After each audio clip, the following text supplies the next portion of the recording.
You're listening to the Visionary Lifestyle Podcast, the show that's dedicated to raising consciousness and empowering you to activate your highest potential. I'm your host, Magda Freedom Rod.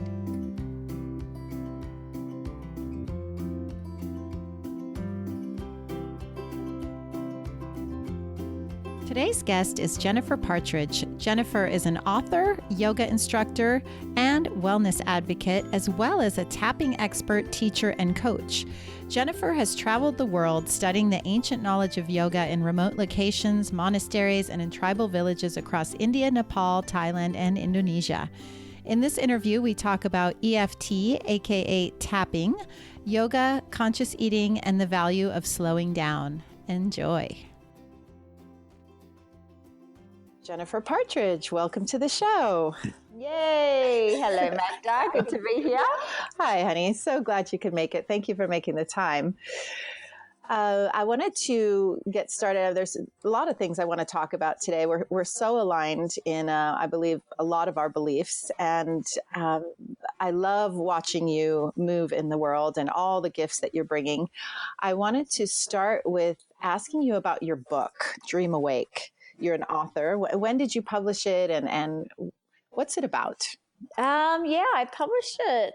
It's actually been about maybe 5 or 6 years ago. It was when it first came out. I went on tour with Don Miguel Ruiz around Colombia and did like a light release of it to the Spanish audience, actually. And then probably about 3 years ago, I kind of did like more of an American release and did a bunch of media around it and things like that. And it's really a self-help book to help you release your separation to the world, clearing out limiting beliefs, emotional patterns, thoughts, perceptions that are passed down through history, through generations, through our lineage, that are basically separating us from our truth, which is that we're really one with everything. And when we're one with everything, there's nothing but love and deep wisdom and understanding. And in order to get there, we have to clear out this separation that we have to the other. And it's all about releasing the separation. Oh, beautiful. Anything that focuses on the oneness is something that we want to be promoting here. Yeah. And also, just the idea of love is all there is, that really resonates deeply with me. Where can people find that? They can get it on Amazon, or they can get it on my website, jenniferpartridge.com. Okay. Or people can get it at my workshops when they come. So, yeah, they're the main places. Great. There's also a whole other bunch of other places online as well, but Amazon's probably the easiest. Right. Okay. And tell us about the title. What does that mean exactly, Dream Awake? So I actually received this title in a medicine ceremony that I was doing, and I've always been fascinated with dreams in many ways. I've always interpreted my dreams. When I wake up in the morning, I always think about my dreams, interpret them, and recognize that dreams are symbols. And the symbols are revealing information about our life, and the symbols are what help us awaken. And when I received the message to title the book as Dream Awake, I was in a place of realizing that life is a dream and that we're living in a dream of many illusions, and we think that they're real, but actually they're a dream. And when we awaken in this dream of life, that's when we really get to live our life purpose and why we came onto the planet. So I just really love that. And I love the play on words of dream and awake, and just kind of putting that people's minds so that they can have their own experience with those words and stir up some of their own inner thoughts around what it means for them. Oh, beautiful. I really look forward to people getting a hold of that and benefiting from your wisdom there. Thank you for that offering. Uh-huh. I would love to talk about tapping and what it is, emotional freedom technique, also known as, right? Yep. You've become quite the expert in this, offering workshops and retreats around it and teaching. I know you're launching a lot around this. You've been putting quite a bit of energy into sharing this self-care, self-healing tool. I would love for you to explain to our listeners exactly what it is, how it works, how do people get started? Yeah, so emotional freedom technique, it's been around, hasn't really been around that long, probably 30 or so years, but it's a blend of modern psychology and Chinese medicine. And from the Chinese medicine world, they're working with acupuncture points where you're going to be tapping on them and stimulating them as you bring in this modern psychology piece where you're talking about your issues, your emotions, your thoughts, your memories, your fears. And you're basically bringing up all of that to the surface of your nervous system, and then you're stimulating these meridian points and breathing really deeply to clear out stagnation, charge, emotional memory, genetic codes. And as you do that, then you start bringing in love, empathy, acceptance, forgiveness, and these qualities of higher emotions start to really balance out all of that fear so that your whole system can stabilize. And so you can also rewire your beliefs, because when fear is met with love, the fear is able to melt, and then new perceptions and new realities are able to be born. Indeed. So is this one working primarily on the subconscious, or is it more on the conscious level? Oh, it's all subconscious. It really, the idea is to take you into where all the subconscious is happening and where things are stored, because 90% of our reality is controlled by the subconscious. So, just telling yourself an affirmation in your conscious mind, it can get you kind of so far, and then the subconscious will just kick back in. And if you have like a fear-based thought and that's really strong in your subconscious, it's really hard just to change your conscious mind and think it's going to change your reality. So it's all about going into the subconscious, and a lot of our subconscious, most of it is put together in our early years and sets us up with habits, beliefs, emotional patterns. And so we go into a lot of early childhood memories. We go into formative years, high school and things like that, where traumas were set up and weren't healed, and then got stored as limiting ways of being earlier on. And so all of that's coming into the subconscious and clearing it from the memory level. And then once it's cleared in the subconscious, the conscious part of ourselves shifts very easily because it's no longer being held back by the subconscious. Right. And it's quite a simple technique as well, isn't it? Very simple. And that's what I love about it, actually. Anyone can do it, any age, any belief system. It's non-dogmatic. And all you're really doing is tapping on your body and talking about what you're feeling and breathing through that. And so anyone can really do it, and you can start wherever you're at. And sometimes it's scary going into traumatic memories, so you can take your time with it. It's really up to you how deep you go, and it's a very easy method. Yeah, I love the simplicity of it, and like really anyone can do it anytime, any place. Once you understand the process, and maybe you have a couple of videos to watch. I mean, I feel like it's something that you can really take with you anywhere and use, even in a moment of trauma or stress, right? Yeah, absolutely.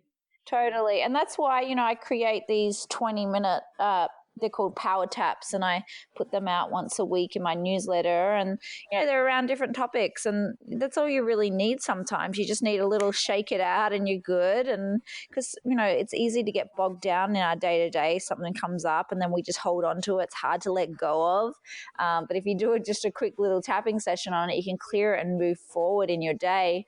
So you can use it for that, and then you can use it for deeper sessions where you spend, say, 90 minutes and you just go deeper and deeper into childhood stuff, and you really pull things out and clear them out with love, and you can really create a deep, consistent change inside yourself by doing that. I love the idea of people getting turned on to this if they haven't heard about it before, even if they have, just to know they can get on your newsletter and get a power tap every week from you. And if they're in, the Southern California area, they can even come and see you live for your classes and retreats. That's really exciting. And also, what is it that you're doing with your online program right now? Yeah, we're in the process right now of creating an online membership where I deliver a live tapping session once a week, and there's an online community that we would build and a library of content and inspiration to help you really grow through your life. It's going to be called Life on Tap, and it's all about tapping for your life, and living your life to the greatest potential and using tapping to help you do that. Oh, that's so beautiful. I've done a bit of tapping personally. I haven't dived too deep into it, but I've done a bit of it. And every time I do it, I'm so grateful that I've done it because I really feel the result. But I notice myself sometimes if I notice stress or anxiety arising, I notice it's become a natural tendency for me to just start tapping on my chest. Right? Totally. And it's just like an instinctual, like I know there's relief there when I just do this gentle tapping, around some of the tapping points, around the heart chakra is where I tend to go. Yeah. It's just like a natural instinct, like this is going to bring me relief. Definitely. And actually the human body knows exactly where to tap, where to scratch, it's always getting signals. So, like if you scratch your head sometimes or, there's an itch somewhere, there's a clearing that's happening energetically, and that's why your hand is going there. So your body knows how to tap, your body knows how to release energy, and we're actually intuitively guided to do it all the time. So this is just like taking it hyperspeed. It's like, oh, okay, I'm going to really consciously tap on these points, but we unconsciously tap or scratch on them all the time. Right. Wow. I had never thought about that. Of when you go to scratch yourself somewhere that you could be releasing energy. That's brilliant to have that insight. Yeah. That's a new one. I love it. Bringing consciousness to all little details of life that, before this had been overlooked. And now every time I scratch myself, I'm going to be thinking about that. Oh, I just cleared some energy. Fantastic. Okay, great. So I'm glad that you have so much to offer there, and we'll make sure that everybody can find you and take advantage of your offerings there. I'd love to talk about yoga. This show is a yogic lifestyle show. So we're really helping people learn about the benefits of yoga and how it's really benefiting people in the world. And I noticed that you have not one, but two yoga certifications, one in Hatha yoga that you got in India, and then also Kundalini at Golden Bridge in Los Angeles, correct? Yeah, exactly. Yeah. I have a deep love for yoga. I'm so grateful for it. And, I have it a part of my regular routine. And it's just, getting inside your body, just being in your body is so key. And whenever I'm feeling like stressed out or whatever, yoga is one of those things that I can go to as well. And myself and my partner, we just, we always talk about it. It's like, it's just so nice to get into your body. And it brings you into the present moment as well, because I feel like when we're stressed out, we are so in our head, or when we've got a lot going on. And the moment we bring our awareness to like the physical form, we bring all of our consciousness into the rest of our body parts, we become more present. And I'm so grateful for it. I really am. Amen. I'm with you 100% on that. And I love the idea of, yes, you become fully present on the mat. And one of the things I like to say is take it to the mat. It's like a great hashtag, right? If you're feeling stressed, and the concept of your mat being like your own personal temple that you can step into anytime, any place. Beautiful. Right. And find that stillness and that peace and that connection with your higher self and come back to center. Right. Beautiful. I love that. I've attended only one yoga class that you've taught, but I have to say it was so transformational. It was one of the best yoga classes I've ever attended. You have such a unique style. I think that, with the various techniques that you're trained in, that you just bring this really sweet combination. And of course, your radiant energy is just so uplifting, for the students. And I want to encourage anyone that if you ever see Jen offering a yoga class, to get yourself there, because it's definitely worth your time. Yeah.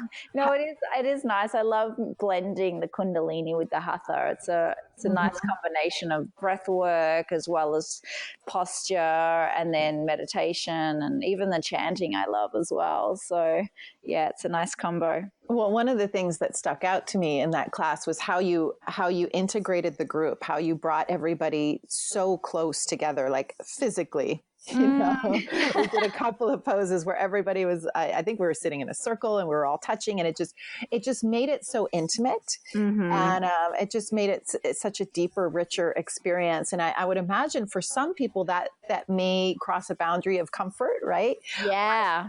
But that's the beauty, right? Because the magic happens outside your comfort zone. So suddenly you're just in that oneness that we're talking about, right? And it's coming through a class, and being connected with others in the heart. And, yeah, I think that happens a lot in my classes, whether it's tapping or yoga. I really invite a lot of intimacy and touch and laying on top of each other sometimes.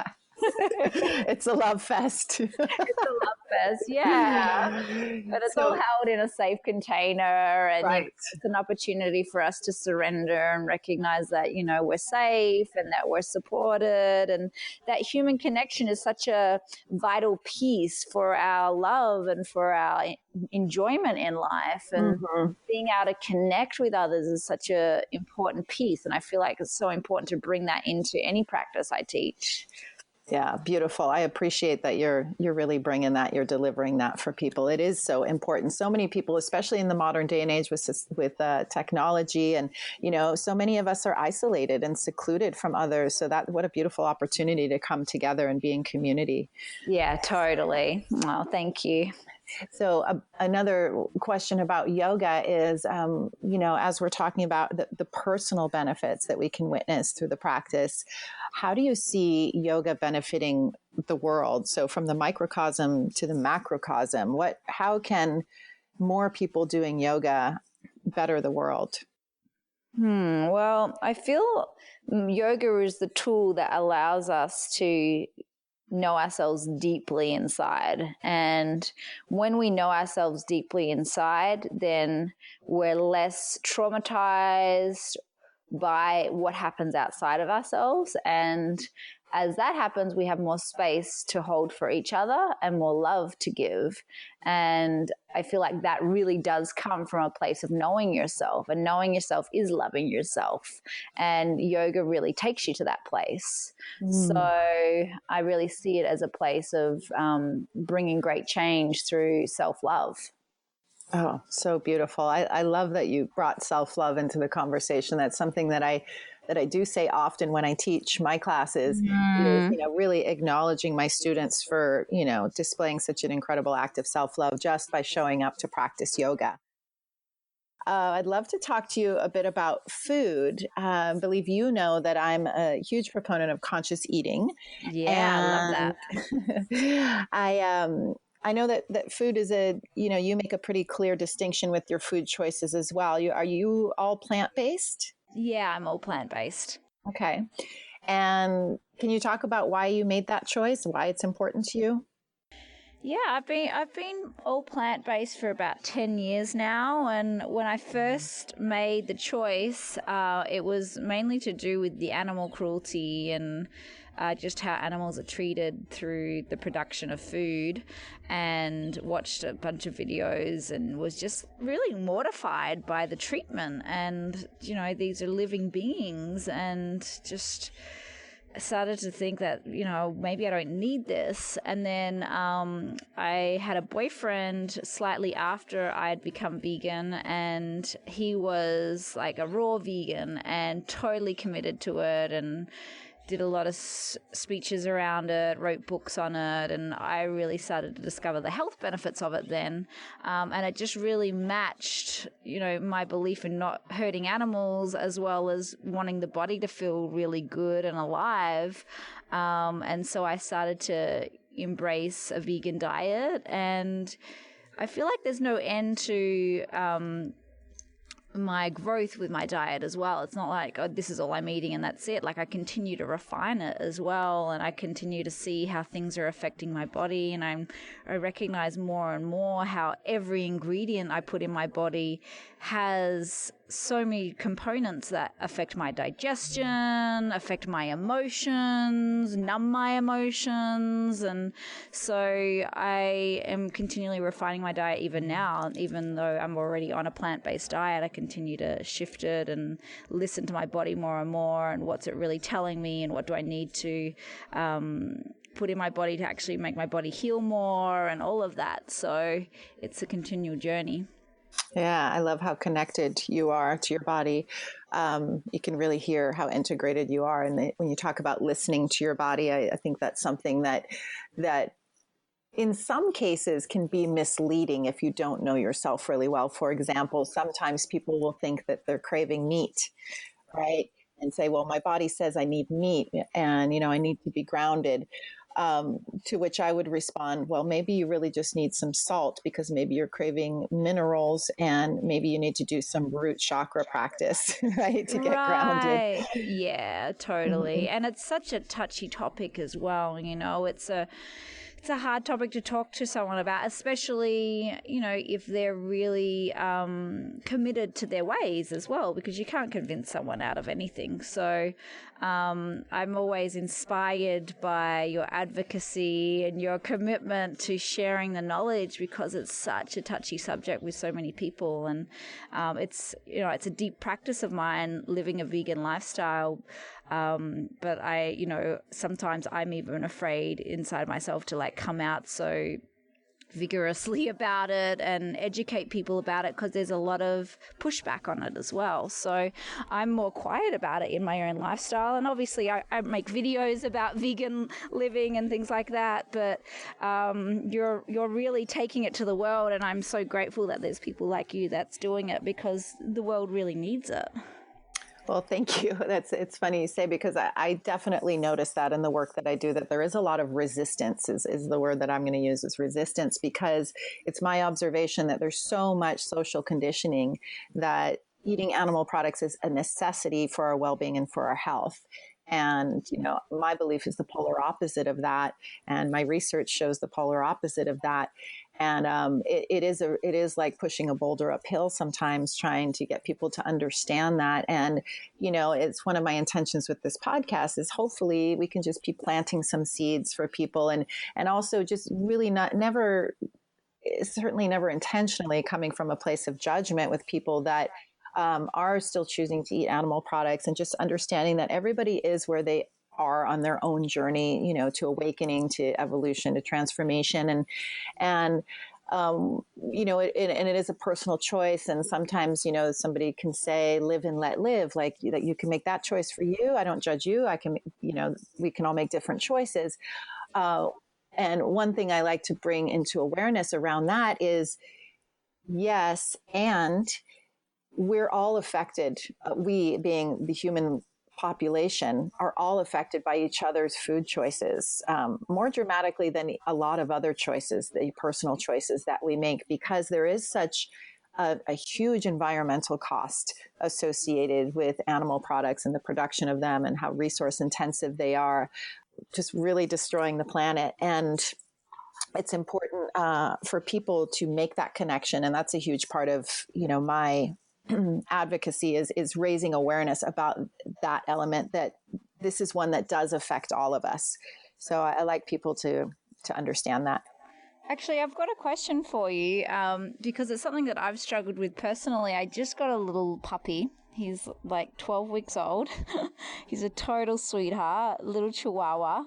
And I've struggled with what to feed him, because there's, they say the dog is like a meat eater, and that he needs a certain amount of protein while developing as a puppy. And I know that you can take dogs into a vegetarian diet later on in life. And that you can make them purely vegetarian, but there's so much information that I've just been researching that says like they need a certain amount of protein as puppies to grow. And I don't know if you have a viewpoint on that, or if you've heard anything about that, or what to do. But it's been something that I've struggled with, you know, being a deeply committed vegan for 10 years and then getting a dog that's a puppy that's, you know, needing certain proteins or amino acids in order amount more so than like grown dogs in order to develop. So I'm wondering if you have any advice on that. Oh, what a great question. Honestly, that's not something that I've explored very deeply myself. But that question certainly inspires me to find an expert to bring on the show to deepen that conversation. Like you said, I know that later in life, dogs are, I've heard lots of accounts, personal firsthand accounts of people who feed their dog a vegan diet and they live, you know, longer and healthier than, you know, other dogs that are actually eating animal products. So I don't have a specific personal experience or resource to point you to, but that does inspire me to take the conversation deeper and find someone who is more well-versed on the subject than I am. Yeah, it's been a really interesting one for me, you know, like being such an advocate for the vegan lifestyle and then getting a dog and then having that question like, oh, he's a puppy, how do I get his protein and everything like that. So if you find anything, I would love to know. The perfect person just popped into my head. I have a yoga teacher friend from Los Angeles who is a super strong vegan advocate and a dog lover. So she'll be my go-to. Oh, fantastic. Love that. We'll report back. Please do. If I can get the info by the time this show airs, I'll make sure to put it in the show notes for people. That'll be great. Yeah. Yeah, because it's a good question, because, you know, we can do it for ourselves and then we move into other species that, you know, animals on the planet do eat other animals. And I know dogs can, you know, my dog, it eats mangoes and dates. It's like a total fruitarian like me. but then I also know, oh my God, like I got to make sure he's getting as much amino acids as he's meant to get so he's like strong as well. So finding that balance when you have another animal in your life that is sometimes more geared towards meat. Like I know humans, like I feel like we don't need meat at all. But when you look at like even the structure of the mouth of the dog and things like that, they've got the fangs and things like that. So, you know, trying to find that balance with that question as well is a really good one. Sure. I completely understand the moral dilemma of it all. You know? Yeah, and, totally. In full trust that there are solutions for us all to live harmoniously on planet Earth, all species, right? Totally. Exactly. Yeah. So one more question about the food. In terms of honoring the food before we eat it or blessing the food before we eat it, I've heard you touch on this in other interviews, and I'd love to hear your take on that here. My God, it's an infinitely deep topic, that one, because there's so much happens when we bless or we pray. First of all, our whole nervous system relaxes, which makes our body more available to receive nutrients, to receive prana, to receive the life force of what we're taking in. And that goes along with gratitude. When we're feeling gratitude, everything relaxes, so we're able to absorb better.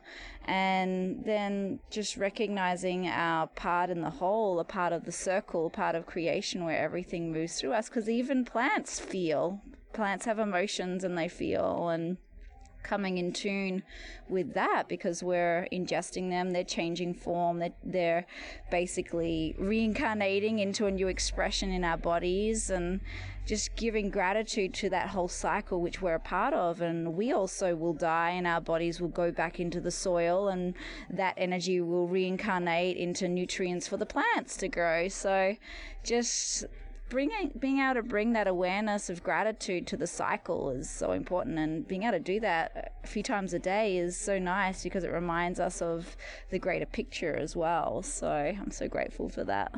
Right. Yeah. Raising the vibration of the nutrition before we ingest it so that it helps to raise our vibration as well. Right. And And as you talk about, plants having feelings, I know plants are sensitive. And, sometimes people will come with the argument about, well, you're murdering a lot of plants if you're only eating, if you're a plant-based eater, right? And plants do feel pain. Do you have any perspective on that? Yeah, and it's another good piece to really look at, because it is a great argument. And I've actually been moving more towards a fruit-based diet because I was diagnosed with colitis like last year, and it made me refine my diet and even more, because I noticed that I was eating like a lot of beans and things like that because I thought that I needed more protein. And then I got put onto this diet, which is called the natural hygiene diet, and it comes like all the way from the 1800s. Like it's been around for quite a while, and it's mainly fruit-based. And what I've learned to discover, like through a fruit-based diet even, is when you're picking fruit off a tree, you're not killing the tree. And actually it's pruning the tree. And so I was like, oh wow, that's really nice. I'm actually not like killing the plant. I'm actually like pruning it to allow it to have more life. And so that was like really interesting to think about that. And I started to realize that there's so many more vegetables that are actually fruits, like squashes and tomatoes and avocados. And there's so many vegetables which are actually fruits, which can allow you to have a fruit-based diet, really. And you're actually not killing the plant. You're actually pruning the plant so it can actually flourish even more. So that was a cool perspective to see that. And with the rest of everything, it's like I was saying, it's all part of a cycle.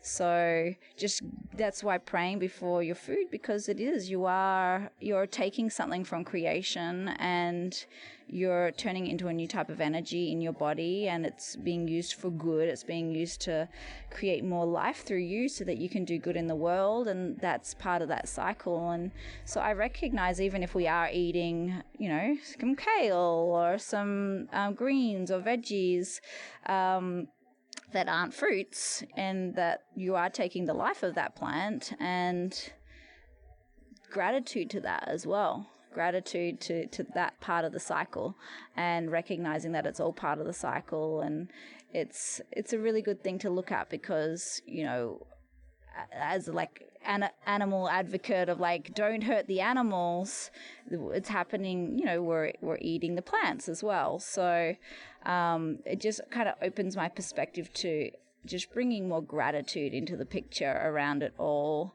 And it softens my aggression towards other people as well, who may not be as consciously aware of what's happening in the food system, and for them eating a lot of meat. I just feel like it all needs more awareness. It all needs more conscious love. It all needs more gratitude. And that's why, growing your own food and, really having those types of practices take the whole appreciation to another level, creates a deeper harmony in the cycle as well. And Right. I feel like we're all moving. That's why I said at the start of the call, like, I continue to refine. I'm like, there's no end to my refinement with my food and my diet. And that's definitely part of it as well. Right. And the consistency is bringing the awareness and the consciousness to the choices that you're making, and researching and paying attention and yeah. Definitely. And then I think even eating vegetables or salads and things like that, when you're preparing the food, like really preparing it in gratitude as well, because it fuels your energy. It feels how you're harmonizing with it. And I've intuitively felt whenever I pray to my meal, I'm praying to the spirit inside the food, and it relaxes into its next step in evolution as well, because it's feeling the gratitude versus, and you could say that towards an animal as well. Like if an animal felt real deep gratitude coming from the person that's taking its life, it's going to be a different experience as well. So I just feel like having that gratitude really helps the whole process. Yeah, indeed. And that's a great way to bring that around full circle, is I wanted to talk about the plants and, the argument that they do feel pain, and recognizing that my intention is to live as lightly as I can on the planet and to do the least harm possible. So when we look at the difference between a plant, say a head of broccoli or kale, and kale, by the way, does regenerate. You can cut the kale off and it keeps growing. Just, almost like taking that Right. Yeah, fruit. you're right. Depending on, how it's harvested. But if we look at the difference between a plant and a cow, like a head of, broccoli and a cow, one of them has a brain and a heart and a nervous system and the other one doesn't, right? So which one is less harm, right? So I like to look at that, and also recognizing that, yes, plants do feel the impact of being taken from the earth and consumed by us. But we have to also recognize that in order to create meat, edible meat, that takes a lot more plants, right? So if it takes 16 pounds of grain, for example, corn or soybeans, maybe all GMO in most cases, that's 16 pounds of grain. So we're taking the land space for that. And we're eating 16 pounds of plants for every pound of meat that we're eating, in the case of beef. Wow. Oh, interesting. So that's another way to look at it of, doing the least harm. And, if you look at like Jainism, like, they don't even, the religion of, ahimsa and doing no harm, which is, conscious eating is very much based on ahimsa and doing no harm to the best of our ability while still being in this human body walking on this planet. Like in Jainism, they sometimes don't even want to walk on the ground or on the grass because there are bugs in there that can get hurt. Like there's a real deep consciousness about all levels of life. So when I look at conscious eating and when people talk about plants feeling, pain, we have to put it on the scale of, okay, there may be truth in that, but what are the alternatives, right? Well, maybe we can be fruitarians. I'm not sure that's healthy in the long term. I can see how healing from, an illness or a dis-ease, that would be useful, but I'm not sure that's healthy in the long term. But certainly a more sustainable, ahimsa-based approach, right? So these are just elements to be thinking about as we're making our food choices. And this conversation is all conscious eating. This is bringing consciousness and awareness to the choices that we make and understanding the impact of them. So yeah, just that one nugget I'd love people to get. Yes, people can make the argument that plants feel pain. So if you're a plant-based eater, you're doing a lot of harm. But when you put it next to, the consumption of animal products, it's a lot less, so it's an opportunity that we have to live lighter on the planet and do less harm with that choice. Beautifully said. Love that. That's just so beautiful. Thank you. So eloquently said. I'm sure you've had to share that with many people. Well, I want to share it with people who are ready to listen. It's like I've learned like not to, continue. I certainly don't want to lecture anyone, or I'm not here to convince. I'm here to inform. I want people to be making informed choices. So you have the information, do with it what you will. But, my intention is to show up not with judgment, but with love, and to create more awareness and more understanding and more consciousness around the choices that we make that do have such a massive impact. That the power of our food choices is so massive and so much more than most people recognize. So. Absolutely. It really is. And you feel better, it's like when you shift your diet, so much in your life changes as well. And, you get more energy and your consciousness changes. And, I've just watched my life through being vegan and then really having a lot more fruit in my diet. Because I went through a phase where, I have a partner who was like really big on the train of no sugar. And so I went on a vegan diet, but no fruit for 2 years. Mm-hmm. And, I was like, can't do fruit, sugar's bad. And I was really just misinformed about the whole sugar thing. And I didn't realize that, the difference between sugars and how fruit sugars, they digest very quickly and very easily into the system. But if you combine them with fats and oils, then, sugars are harder to digest into the bloodstream, which spikes your blood and your insulin levels and all of that. And so I started to do a lot of research around it, and I realized, oh, wow, maybe I can eat fruit and maybe it's actually good for me. And when I shifted my diet to eating more fruit, like I thought that I was getting candida from like eating too much like fruit. But actually when I shifted to a fruit diet and lowered my like fat intake and things like that, the candida disappeared and my body started to heal and my body started to get more life force.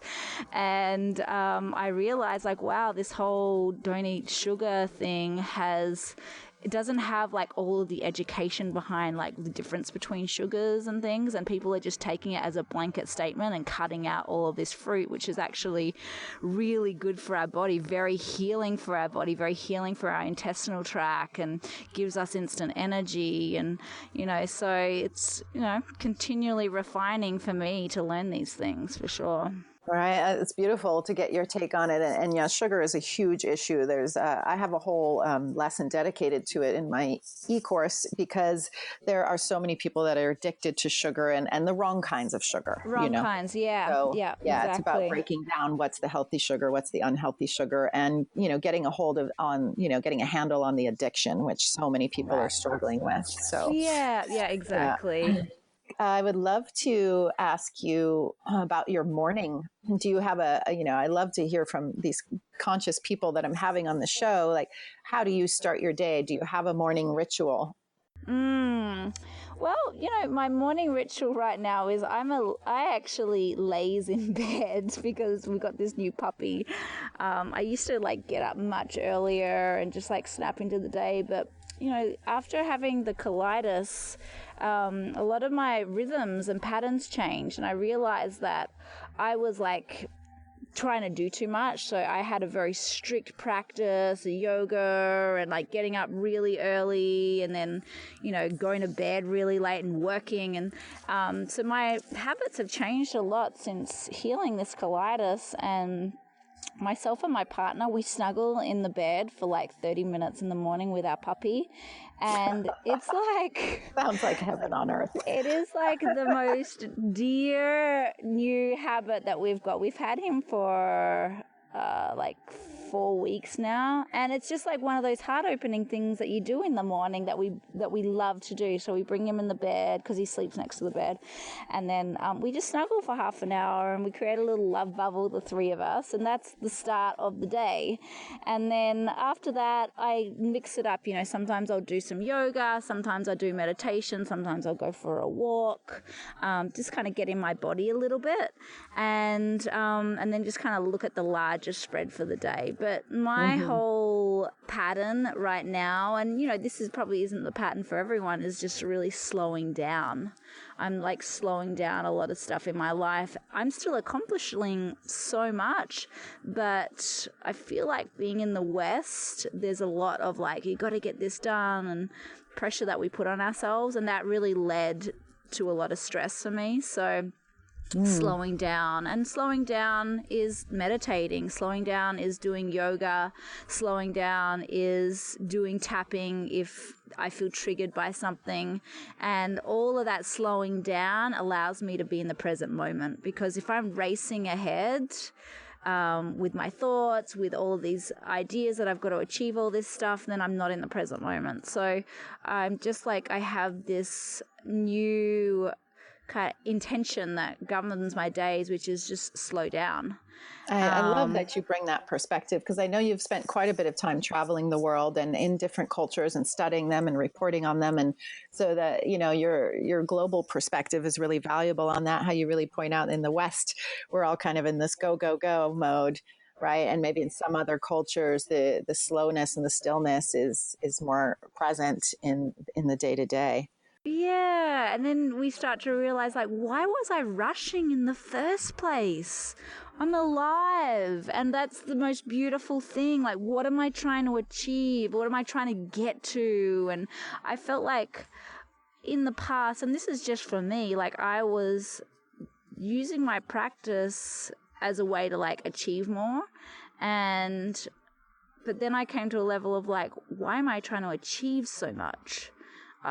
What's inside of me that thinks I'm like, I need to get somewhere in order to feel good, or in order to feel like I'm accomplished, and why do I need to feel that? And that, last year was a big introspective year for me, and so I looked at a lot of these topics, and I just realized that I don't need to get anywhere. I have a deep offering that I'm here to share with the world. And first and foremost, like, I'm here to enjoy the moment and to enjoy my life and let my life overflow from that place. And as a result, I've attracted amazing people to collaborate with, opportunities, but they're coming in a different way now. And I continue to refine that as well, and I'm sure that will change too, but that's where it is right now, and we'll just see where it goes. Okay, darling. So last question for the day, which I love asking people because one of my big focuses with the show is, always wanting to move people from me consciousness to we consciousness. And so that question is, what's your wish for the world, your personal wish for the world? Right now, my wish for the world is that we develop more patience. We develop patience for ourselves and patience for one another, and recognize that we're all growing and the world is not perfect. But when we have patience, the world is able to evolve in a more graceful way. And just recognizing that, where we are is where we are, and we don't need to push on each other. We don't need to resent each other. It's just like, let's just have some patience for each other. And for ourselves. And as we do that, I feel like everything becomes a lot easier to transform as well. So patience is my wish. Wow, beautiful. And that comes back to, just that last question about slowing down, right? Slow down, be patient, everything will work itself out. Yeah, totally. It really does. We're in a grand soup of evolution, our planet, our individual human species, our galaxy. It's all, there's a grand plan. So let's just be patient. I love it. That's beautiful. Thank you for that. Yeah, I would love for you to share where people can find you, learn more about your work, get your power taps. Where do we find you? You can go to jenniferpartridge.com, JenniferPartridge.com. And yeah, there's a whole bunch of free tapping videos, downloads, articles, bunch of yoga videos, and all sorts of stuff you can download there, and you can join my newsletter as well. And we have a Facebook page for our tapping, which is Dream Awake Community. And you can find me on Facebook, Twitter, or Instagram, all at Jennifer Partridge. Beautiful. Yeah, you're out there on all the social media channels. That's great. And you give away so much free content. So thank you for that offering. Really appreciate the work that you're doing in the world and your light and, so many gifts that you're bringing. So thank you so much.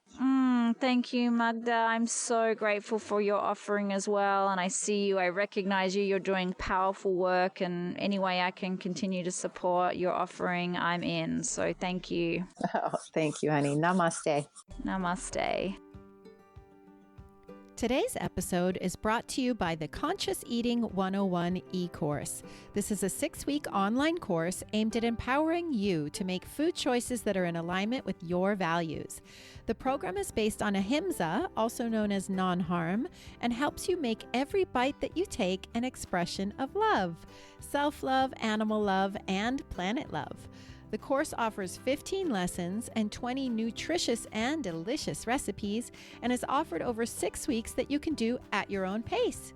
It includes lessons like plant-based nutrition, protein, dairy alternatives, the story on sugar, GMOs, label reading, and many more. If you're looking to increase your health and happiness, balance your weight, reduce your footprint on the planet, and align your food choices with your values, or are interested in being part of the solution to huge world problems like climate change, rainforest destruction, and world hunger, then this is the course for you. If this speaks to you, please check out consciouseating101.com today. Thanks so much for listening. If you've heard something during the show today that inspired or empowered you, we ask that you please share the show on social media and maybe even head on over to iTunes and rate and review the show. This is really the best thing that you can do to support the work that we're doing and get the word out so we can continue building our tribe of activated, peaceful warriors. You can also support our work by making a small recurring monthly donation to us on Patreon. Check out our perks there. Just head over to patreon.com/visionary lifestyle. Thank you so much for your support. Namaste.